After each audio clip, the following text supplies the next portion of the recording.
Hey, what's up, guys? Isaac Hernandez here from the El Paso Creators Podcast Show. We're here at another episode at the Amano Gallery. Thank you guys so much for hosting us. If you guys are an artist, a creative, anything like that, make sure to come check them out. They might have spaces available still, but if they don't, along the lines they will. But they also host amazing events. So come check them out. Another big shout out to our sponsor, Socialize. I know you're a big Mangonadas fan, Jamie. So I love we're gonna do a little taste test towards the end. I'm excited. You love it. So big shout out to Socialize. If you guys haven't tried them out, go ahead and look them up. We are gonna link them down around the video, the episode, the description. So make sure you guys go check them out. Jamie, it's amazing to have you here. It's really a pleasure. And so thank you. I just want you to just go ahead and start us off with just introducing yourself, who you are, what you do, things Perfect. like that. So I'm Jaime Jimmy Aranda. I do a few things. I'm the singer-songwriter for the Dead Electrics. I also have a branding and digital marketing agency called Positive Design Company. And I have a recording studio like not too far from here in downtown. We're called Studio 411. And we record anything from podcasts, like recording artists. We work with publications. We've worked with Texas Monthly, The Atlantic. So we kind of do a lot of things. So a big diverse of like just clientele, like a big like legendary clientele. Yeah, I like staying busy. My band just released a new song called New Rituals. We're called the Dead Electrics. And yeah, that's a little about me. I also have a Facebook group. It's called Support Local El Paso. And I started it when the pandemic literally hit the city like 2 weeks. Oh my God. We had to shut down for 2 weeks. So I started that. I've grown it to right now I think it's like 14,000 people. Yeah. So it's been helping small businesses just kind of keep moving during all these kind of crazy times, So I guess the first question that I got out of that was, how do you stay so like organized and like time management, like doing all those stuff? Like how do you manage them all? Oh man.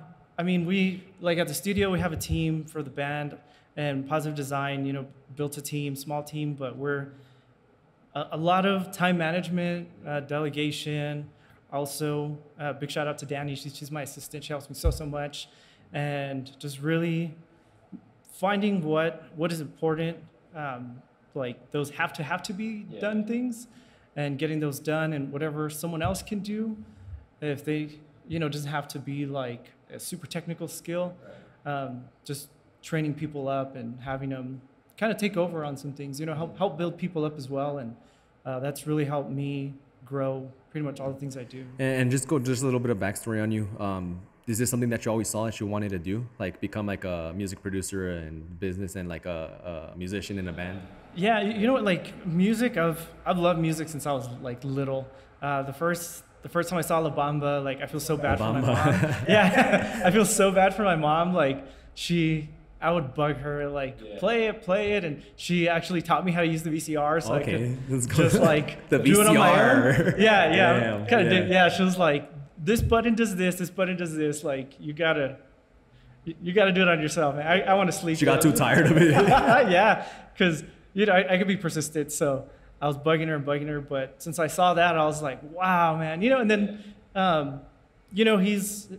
obviously Lou Diamond Phillips, he's Filipino, but at least someone like brown on the screen, you're just like, oh, cool. Like, that's like, I can relate to this guy, And since then, I've always wanted to play music. I picked up a guitar at 14.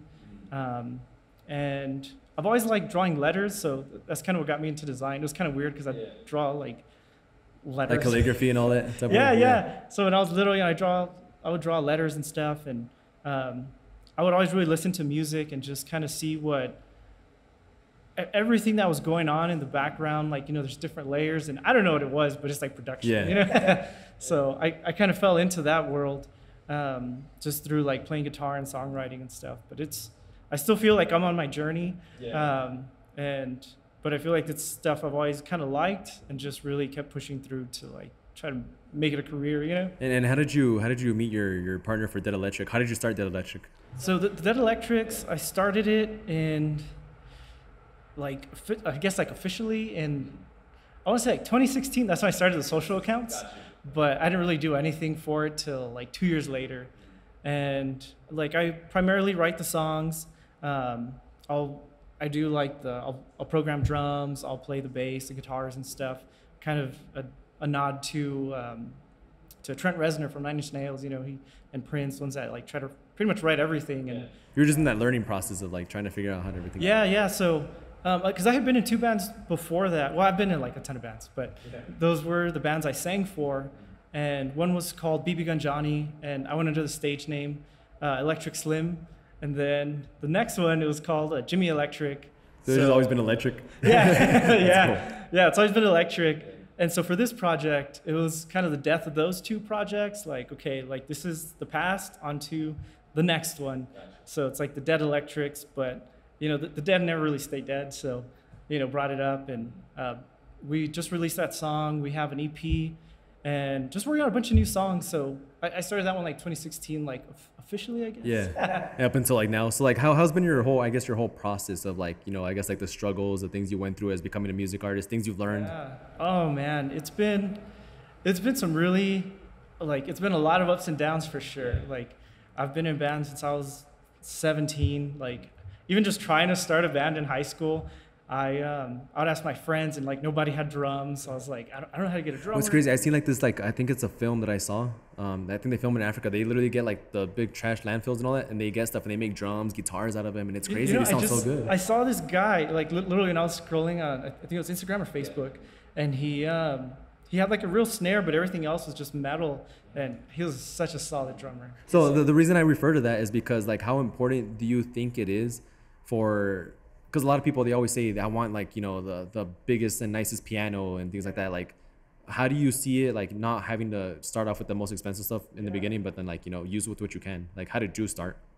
So I started with a classical guitar. So I started classical guitar, and then I got an electric that was given to me, and I still actually play those guitars. Yeah. I'm not like, I don't have like a huge gear selection. Like, I stick to the few guitars I have.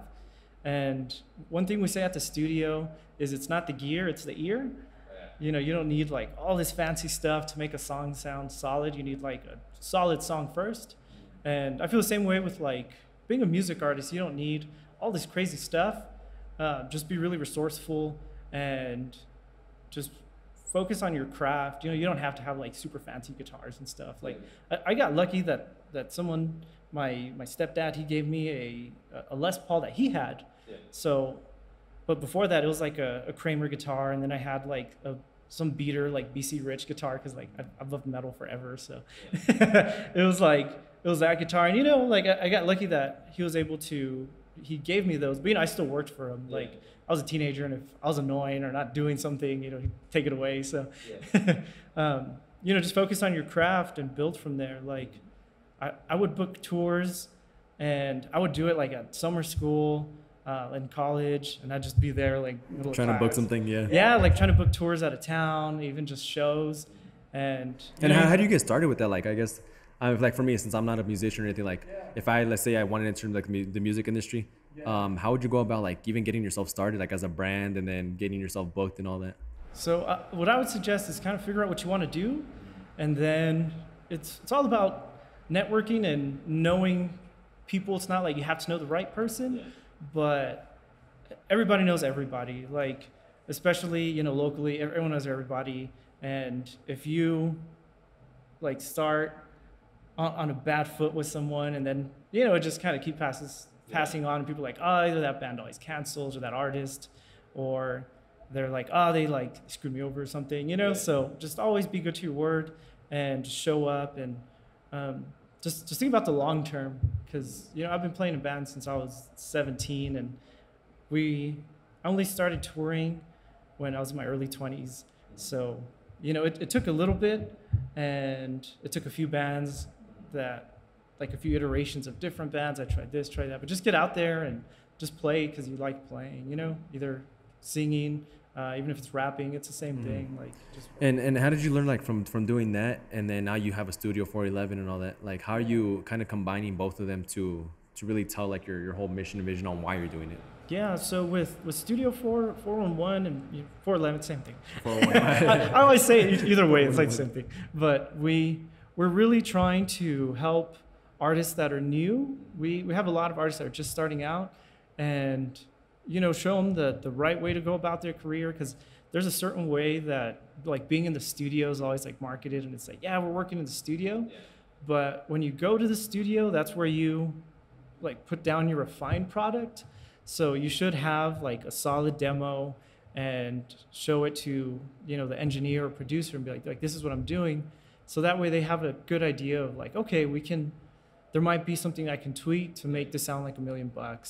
And a big thing is music's literally only like 20% of it. Like, yeah, like so much more is like The rest of it is like branding and all that. Huh? yeah, like branding, marketing, and just getting out there. And like I used to be really, really, really shy when I was little. Oh my God. Yeah, me So too. yeah, that's crazy. it's like I'm sure you dealt with the same thing. You're like if you're like the quiet kid, and they're like, absolutely. your teachers are like, why doesn't this kid talk? Like, Yeah, absolutely. And then when you don't talk, they're like, and then when you do talk, they're like, man, this kid talks too much. yeah, It's like, exactly. I don't know what to do. But so the reason I also asked that too is because there's people who are barely starting out. They really don't know how to get into the music industry and things like that. So also, as far as putting out your music, how important do you think that people should just put out their music as much as they can, or really focus on perfecting one song and putting it out slowly? That's a good question. I would say focus on whatever you're best at. If you can write a lot of songs quickly and you can release them consistently, do it. But if you're a little bit more of a like super hardcore perfectionist, then really get that song so it sounds really good. I mean, either way, you need to have a solid song and then push it out and then do all the marketing. But I would suggest having a batch of songs and then, they're finished, they're complete, and then you start releasing them. So you have a nice release strategy, because a lot of times we see like a client and they'll release a song and they'll post once and then like a month later. It's not consistent. Yeah, and you just have to like always mention big brands like Coca-Cola and Starbucks, and you have to think the way they think. They're everywhere. Like they're everywhere, and you got to post on like your stories and like everywhere. Like wherever you don't have to be on all social platforms, but wherever your demographic is, then like be there. And that's a big thing that a lot of people don't think about is like, oh, I got to think about like, okay, where's my clientele at? And, am I more of a Twitter kind of person or like Instagram or like TikTok? And, you got to try stuff. And I think the biggest thing is don't be afraid to like try it and fail, because sometimes it might just teach you something, and that'll help you like in your journey, and you can use the skill you learned. Exactly. Yeah. And so also the whole branding part, I want to touch that too. How important do you think it also is to build like a team around your brand, or do you think that it should just be like about you and you're the one managing it, or how important do you think it is to have like a team behind a brand? I think it depends on like if it's a band, how the band functions, and if it's an artist, then they just I always tell people, see if your friends can help you out and then build from there. Because if you try jumping into having a team, then you don't know how to manage the team at first, and you don't even know what they're supposed to be doing. Yeah, exactly. So if at first it's kind of like you're wearing a ton of hats, you're like, okay, I'm doing marketing. Even if you have a small budget for a logo, you get someone on Fiverr. Or if you're a good artist and you can draw a logo to start out with. Just get moving. So the key is like opportunity, like making sure you find some type of opportunity. Find those opportunities and talk to people, because a lot of the shows in my older bands, the only shows I actually really like pushed to book were out of town. And we got really lucky in town, because people would be like, hey, like you guys want to jump on a show? Or someone would say, hey, we had a band drop, you guys want to jump on? And I'll be like, yeah, let me ask the dudes. And we'd go from there. And right now with like the Dead Electrics, we're finishing up songs as we're releasing them. So we have a nice batch completed. So we probably won't play till like next year, the beginning of the year. So we're doing more of a online push, and then that way, because I know some people still don't feel as comfortable going out, but that way, we have some kind of following and have things moving. And I'm kind of lucky because I have all those skills already, but I've built up those skills. And so I can do them, and I can ask people like, hey, help me out with this, help me out with that. But I would say just start, and, if you can create a brand for yourself and think about like your image, look at big artists, they all have kind of an image they maintain, aside from who they like, I guess actually are. Yeah. Because that's more their image and their vibe. So you try to find where you can fit in, and like, okay, like if I want to be this kind of person, then just like put that thing on and do it. and then also, so I want to go talk a little bit more about Dead Electric as well. So because I know there's a lot of bands out there who are probably going through some safe stuff as far as like struggles and like mistakes and all that. What type of like struggles did you guys like come towards? Oh man, so and like how'd you overcome them too? Yeah, so in another band I used to be in, we everything that could go wrong totally went wrong. Oh my God. Like literally everything. Yeah. We had booked a show, and like this was years back, but Kelly Q had done a show at Cohen Stadium, and they had like some of these older bands, like Theory of a Dead Man, and just like some bigger bands. And I was like, hey, I got us a show, and our guitarist is like, I work. I was like, what do you mean you work? He's like, I work that Saturday. I was like, you never work Saturday? He's like, yeah, and like I don't have any more sick days. It's like, oh my God, dude. So we did the show without one guitarist, and I just like filled in the parts as I could. And I ended up meeting one of my really good friends from that show, and he's like, dude, you guys were amazing. And I was like, bro, we're missing a guitarist. He's like, no, dude, you guys are solid.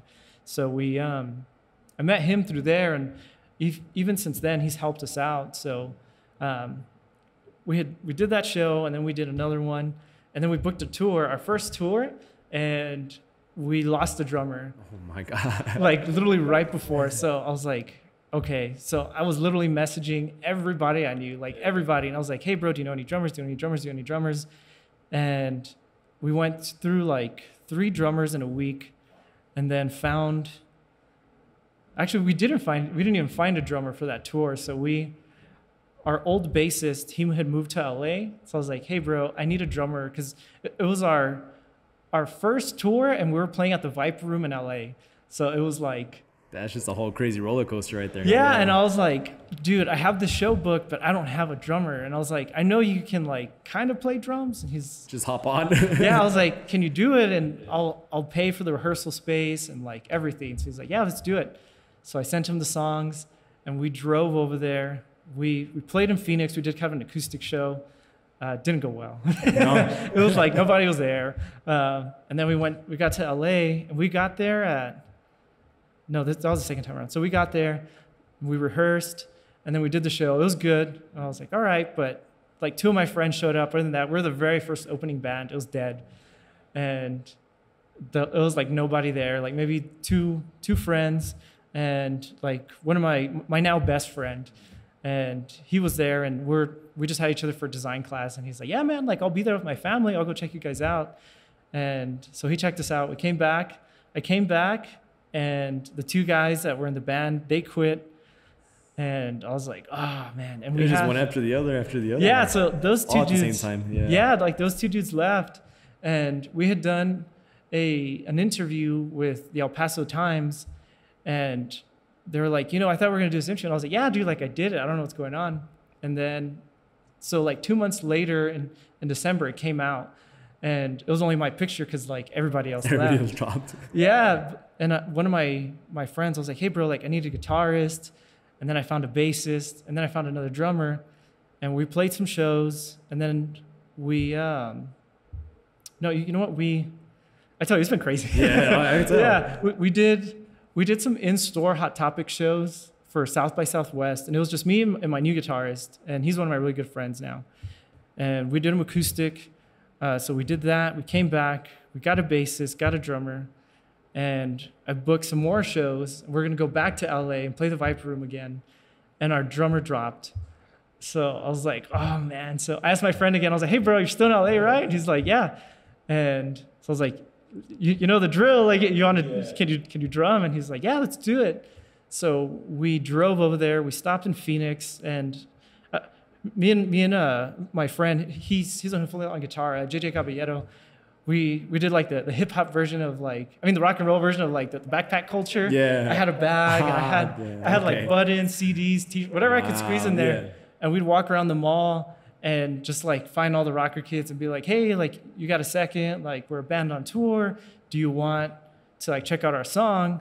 And they're like, yeah, let's just check it out. So, we'd show them our song, and we're like, hey, do you dig it? They're like, yeah, it's cool. Like, you want to buy a button? Like, you want to buy a shirt? And so, we would just get some tour money, and we'd head out. But that day, like, we're doing really well. We ended up on like the Mexican side of town. Yeah, and we're doing really well, and we stayed there late. Wow. And so I text my friend, the one in LA, and I was like, hey bro, like we're still here, and we're still gotta drive over. Are you gonna be awake? And he's like, I don't know, man, just call me when you get here. So we drove to LA. We got there at like 2 a.m, and we ended up sleeping in the car. because like he was asleep, and we had a radio interview at I think like 7. So we got there, we did a little toothbrush outside, and we got to the radio place, and they had double booked their artists. So it's us and another band. So instead of 2 songs, they're like, hey, you guys are gonna play one, and then they'll play one. So we're like, all right, that's cool, whatever. And well, at least you didn't just go for like nothing where they could have just canceled you, you know? Yeah, exactly. So I was grateful for it. I was like, all right, this is cool, man. Like, you know, whatever, I'll take it. And so we got there, we did the acoustic performance, and then we went to just kind of walk around, went to go eat, and just kind of hung out for a little bit, try to make some more money. And we rehearsed, and then went to my friend's house, finally slept. I was running on like those Monster coffee drinks. I was so tired, You just went through a lot that whole time. Yeah, it was so crazy. And then, you know, I finally slept. We like slept on the floor. It was like super rock and roll, just sleeping on the floor. And then, we played the next day. It was a really great show. It was super cool. Made some friends, and then came back. And then that band just like, I was like, I got to finish up school, man. Like, this is kind of too crazy right now. I'm just going to like stop it right here, you know? And I think like, I guess the biggest question I have to that is, did you ever hit any points where you had to like really sacrifice something, and then also moments where you wanted to give up, but you didn't, and it ended up being something good that happened out of that? You know that those whole tours, all of them, like losing a drummer, and there were times where I was like, I even texted my buddy who was the first person to record us, my buddy Norman, and I was like, I literally just lost a drummer like right before our tour, dude. Like we leave at the end of the month, and he's like, just try. He's like, if you can get a drum, if you can get a drum machine, get a drum machine. If you can find someone, like ask your friends. And I was like, you have a network? He's like, yeah, man, but they're like, I don't know how much they're gonna charge you, you know? And he's like, I don't know if that's like in your budget right now, because you guys are just starting out. And I was like, okay. So I bugged everyone, and I just sat there talking and calling everybody like, hey, you know, any drummers? Like, and I would go to like bands pages and like find their drummer and like stock them. I'd stock them and be like, hey man, like I see you guys aren't playing like that many shows. Do you want to like play drums for us for a little bit? And some responded, and they're like, nah man, like it's because we're all too busy. And I was like, oh, it's all good. Like I get it. And there were times where I was like, I don't know how I'm going to even do this. Like I should cancel. And we even had to cancel a tour. We were going to go to like the Bay Area, and I don't even remember what happened. I don't know what happened, but I literally just found bands to fill in the space like for those venues. I was like, hey dude, like I really hate to cancel, but I can find you bands. And they're like, yeah, that's cool. So I just looked up a bunch of bands and like literally booked a show, and got like nothing out of it. That's crazy. It was good. It really taught me a lot. You know, you just have to really keep pushing, because sometimes those bumps are crazy. They're so crazy. Just kept going. And so what's something that you saw that really kind of came out of that actually like really benefited you for the good, that you're glad that you went through all that? You know, I think just getting resourceful and like, okay, how can I fix this? And how can I still make it happen where this isn't gonna happen, like this has to happen, and getting that mentality of like, okay, well, this is gonna happen no matter what, and it's gonna either happen this way or this way. And you know, we did it, and it taught me a lot, and it's really put some nice like notches in my belt to be able to be like, okay, cool, like I did that, and I can do it again, or you know, I know what to look out for, because sometimes things just happen, you know, and just cramming in a car and everybody going over there. Yeah, it's just a whole ride. It's a whole journey. Yeah. And really just being able to sell, and like how to properly book a tour, and make sure you have like some media like placements and stuff. And is it just you and your partner, or is it like a whole team that you have around the band? So for the band, it's mainly me right now, and then my assistant Danny, she helps me with positive design, with the studio, and also with the band. But at the studio, it's myself, my business partner Chris Balin, and we have an engineer, JJ Caballero. He's the one who actually played for me. So you know, like building up with those relationships, like I trust them all so much. And we also have 2 interns at the studio that they're helping us, but we're also helping them like learn the ropes. And learn how to like be producers and work with clients like in the studio and really train them up, you know? Yeah. So everything's got its own little pieces, but for the most part on the band, I do a lot of it.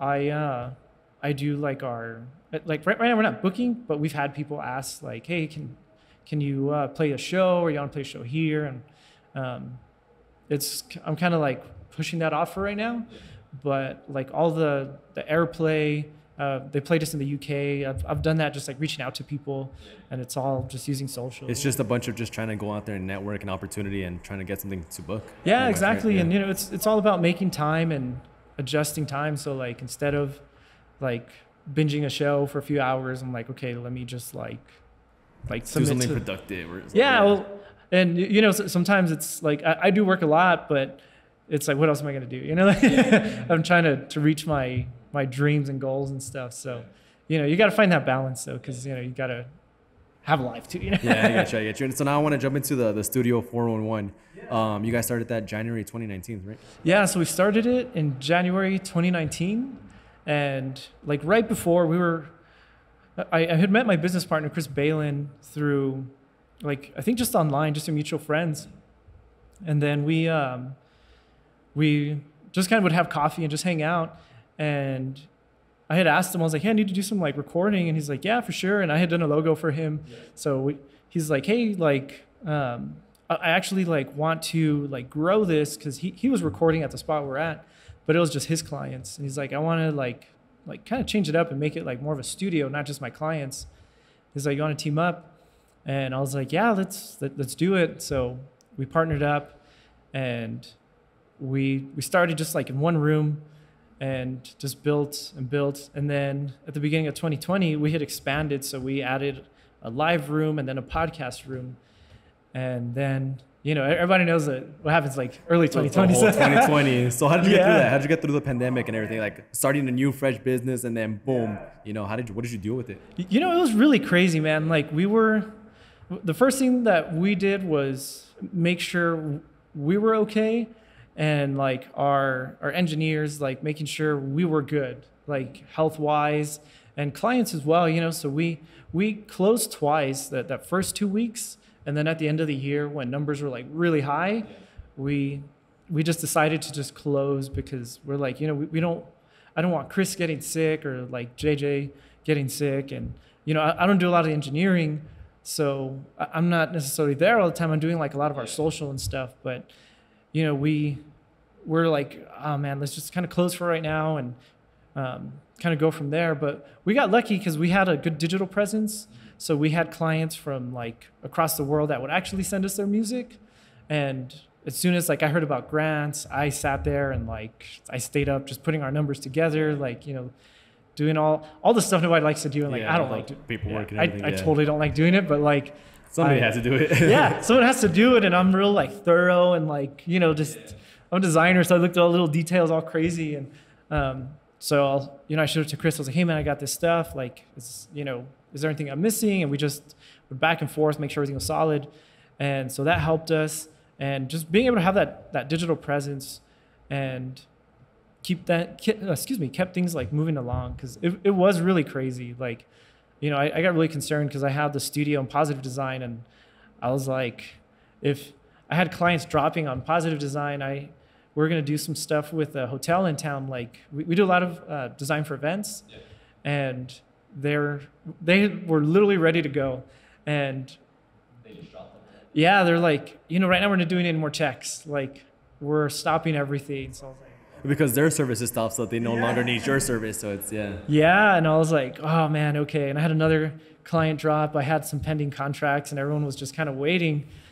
And how like mentally, how did you just deal with that? You know. You know, I tried not to think about it, but all I did was think about it, and it kind of went back to like that band thing of like, okay, well, I need to, you know, still have these things moving. Right. So how am I going to do that? Like, how am I going to make this stuff happen?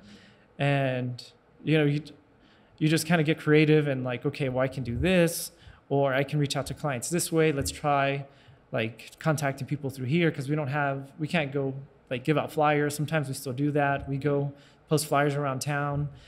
We try to market it any which way. Just any way you can, yeah. Yeah, and even with positive design, I reached out to I think almost all of my clients, and I was like, if there's anything you need, like let me know.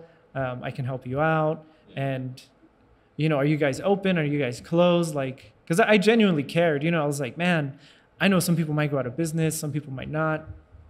So I reached out to I think majority of them, except the ones that were like doing okay, and I was like, they'll be good, like they're fine.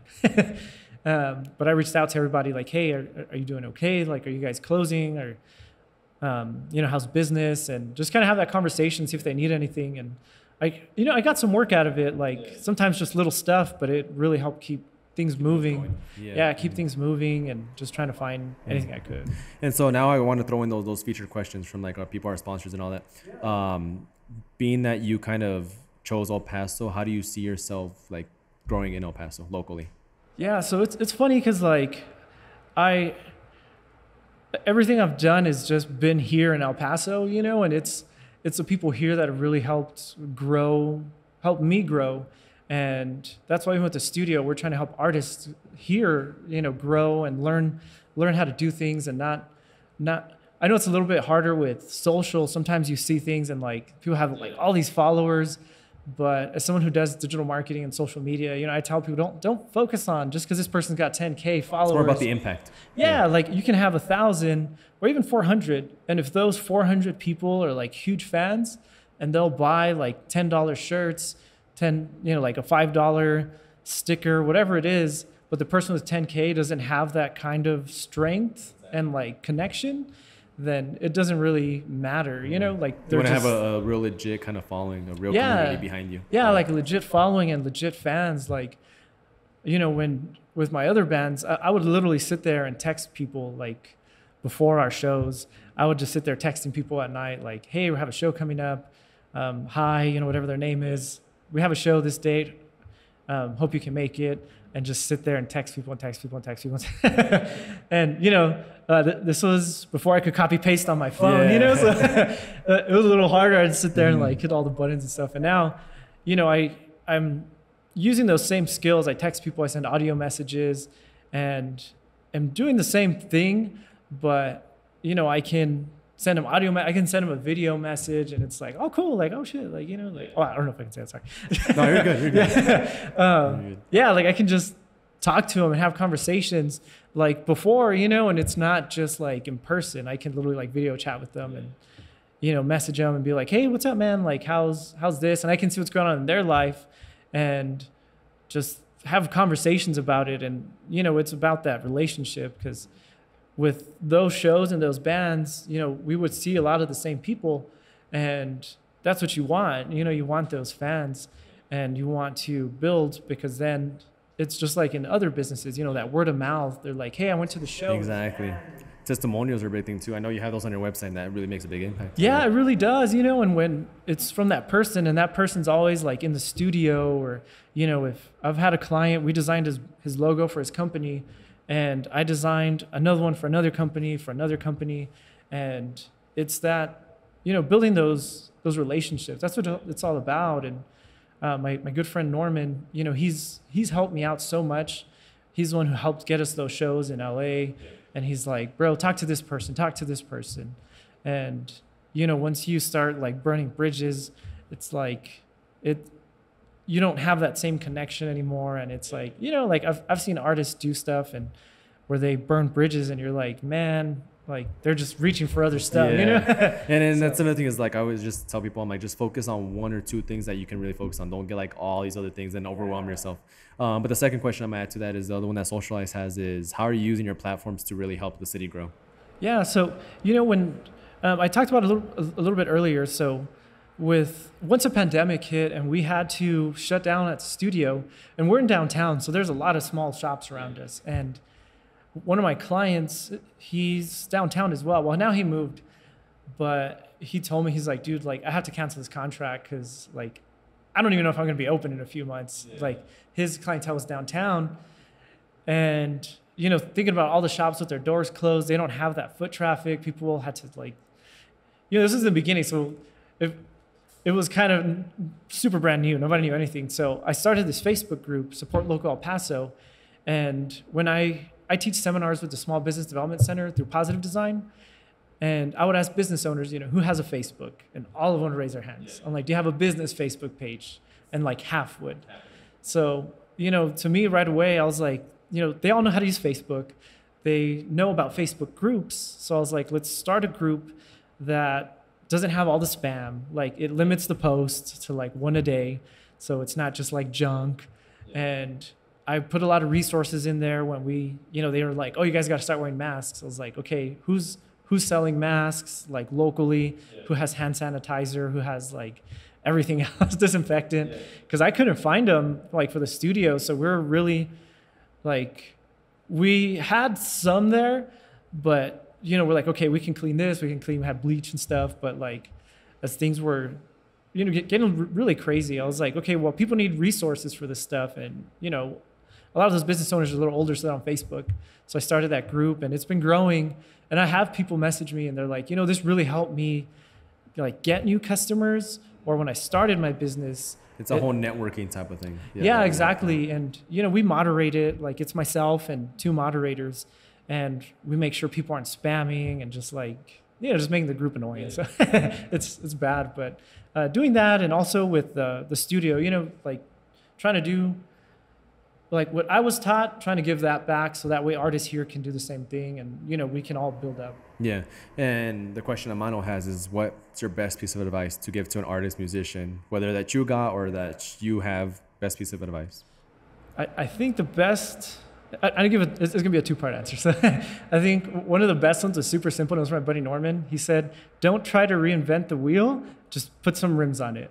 Like, like put some rims on it, man. Don't try to like do all this other stuff. He's like, because like people want something that works, and if you're way over here, they're gonna be like, it's gonna take them a long time, Just like the perfectionist part of it, I guess, is that what I'm getting out of it? Yeah, exactly. And then the other is just get moving. Like if you're not ready, just start. Like even if you're not ready, you don't feel ready, you're like, no, this time isn't ready. Like just do it anyway, because it's because that perfect moment's never gonna come. There's never a perfect moment, man. Like even when I thought it was like, okay, it's a perfect moment, I got a full band, like something's gonna happen. Yeah, we released the CP. We did we had a CD release party. It was amazing. We have a tour coming up, and then a drummer drops, and so just go and just be resilient. Like I think a journey as an artist has a lot of ups and downs, and you have to really just kind of push through it. And I think that you have to think long term. Think long term.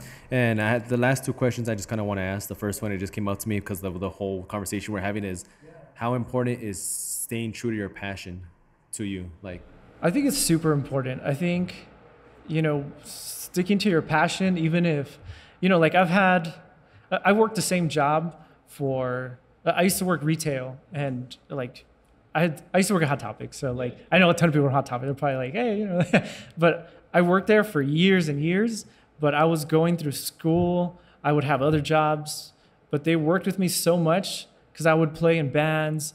I would like, hey, I need this day off. And like, I'd work hard for them so that way I could get that weekend off. And when I moved up to like a manager, I started Positive Design, and I would still make music. Like even when I wasn't actively like playing shows and stuff, I would still make music. I'd stay up and just like write songs, and because it wasn't work to you, it was just your love to do it. Just do it, and you'll find your path. Because sometimes it is bumpy, man. Like there are times where I was like, I don't even know if I should do music anymore. And with the Dead Electrics, I was really iffy about it because I had been working so much with small businesses and I hadn't released any music, and I personally felt like I had to be like this guy, like the business guy, and it wasn't feeling right. Like, so I was like, I'm going to like do music, and we put out a music video and all this stuff. And, it was like a different version of me to what clients used to see than like the button up shirt. It was like, we had contact lenses. It's a whole different you. Yeah, contact lenses, a super ripped up shirt, and, doing like a vampire music video and stuff. And it actually, the craziest thing was when I released that music video, I got really busy with Positive Design. Like I got really busy, and I was like, that was weird. Like, I didn't expect that to happen. But even some clients, they're like, when are you guys playing a show? Like, you need to tell me, like, I want to go. And it's super cool because, you know, they're all like music fans too. Right. So, you know, it's like, it's a deeper connection as well. So just do it, you know, just always do it and don't be afraid to like try it. And then just also getting out of your comfort zone. Like, yeah, get out of your comfort zone. And if you fall, like, just get back up, like, dust it off, you know? Like, yeah. So the last question I'm going to ask you is, what do you know now? Like, what do you see within yourself now that you wish you would have known when you first got started? That's a really good question. I think, oh man, you know when you told me about it, I've been kind of sitting on it. It's a tough question to really answer because you're like, damn, you think about your whole journey of like what you're doing to get here and all that. Yeah, I think don't doubt yourself and really trust your gut. Like, I think that's the one thing, because I'm a super intuitive person, and I feel for like a few years I kind of just didn't follow it or was kind of hesitant to trust my gut, because, you know, sometimes you have your ups and downs, and sometimes those downs kind of keep you down, but you still got to trust your gut and really like just go with that feeling, and don't be afraid to like fall again. Even if you fall like a few times in a row, you know, just like, all right, just keep going. Yeah, like my gut tells me I have to do this. Obviously, like, you know, I make sure you're good on your end, like financially and stuff. You know, you got jobs, because I know some people just like, I'm leaving everything and I'm gonna do this. It's like, oh, hold on. No. Like, yeah, hold on. Like, make sure you can eat, man, and like, you know. Just stay up a little more. and this is something that I've always like kind of mentioned to artists, especially. I'm like, don't try too hard to perfect one thing. Just put it out there, because it only takes one thing to hit, and that's gonna set you up. So try to put more out there than just perfecting one at a time. Exactly. Like I tweeted, I do these this content on the studio's Instagram, and I'll tweet something and then I screenshot it and like clean it up. And I tweeted that one song can change your career, but you need a catalog to have a career, you know? Right. And sometimes people get so focused, like, this song's gonna be it, like, this is it. But if it doesn't, like, what are you gonna do? Like, you know, that song might hit. You money on it, you did all this stuff. Yeah, it might be like a sleeper, you know? Like, in 5 years, someone discovers it, and then they're friends, and it just, like, blows up. So, you know, don't be a super perfectionist. Like, make sure it's solid, but find your end point. Like, I totally agree, man, because totally agree. And the last thing is, go ahead and just give yourself a plug. Where can people find you, you know, reach you out, the Dead Electrics, the studio? Yeah, so all my socials are at the Jimmy Aranda. I got lucky and just at the Jimmy Aranda. For the studio, it's record at 411. So it's record AT 411. And the band at the Dead Electrics, Positive Design Company. Ours are kind of messed up. Like, it's Positive Design Co. On Instagram, Positive Design Company on Facebook. So, but I mean, we got the Co. Yeah, just Positive Design Company. We show up, and the band, the Dead Electrics. You know, Dead Electrics. So what's next for Dead Electrics? Like, are you guys performing? You said in January you guys are looking to. Yeah, probably more towards the beginning of the year, because right now we just released that song, New Rituals. We have a music video coming out in October, and we filmed it with David Corral. With Jabel. I think she actually... Really good. Yeah. Jabel's one of our members, yeah. Yeah, she... I saw her interview. Podcast, and with Chris, I think he's at Idea9 on Instagram. And oh, man, it was such a cool music video. Yeah. Like, it was so cool, like, working with like-minded creatives. So that's coming out. And then we have more songs after that. We have a special guest that's going to come out in October on one of those songs, but I'm not telling people yet. So we got a lot of stuff coming out. But right now, that music video is like, it's super cool. The story behind it is it really did, like, it came to me in a dream. So I'll just give you a quick little snippet. I was walking through the desert, like out, like in between like red sands and Waco tanks. You know, there isn't much. And I was walking through it, and I saw a body, but it was in a body bag. Like, I saw a body bag, and I was like, what the hell's this? And so I walked to it and I unzipped it, but it ended up being myself that was in the bag. And I zipped it back up. I took it and I ended up just like burning it. Wow. I burnt it. Like, it was a weird dream. That's crazy. No, I have crazy dreams. And so for myself, it was really like, I think me just like, okay, man, like any baggage you have, like all that stuff, just like chunk it, like just Dang. throw it, you know? And crazy. that's how that song New Rituals came about. Yeah.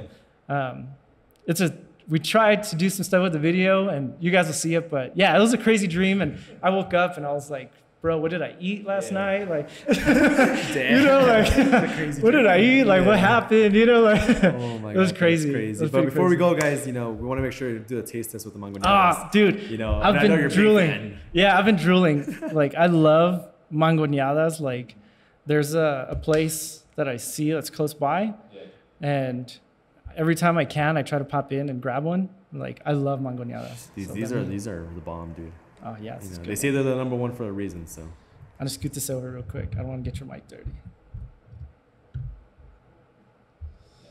This is going in, man.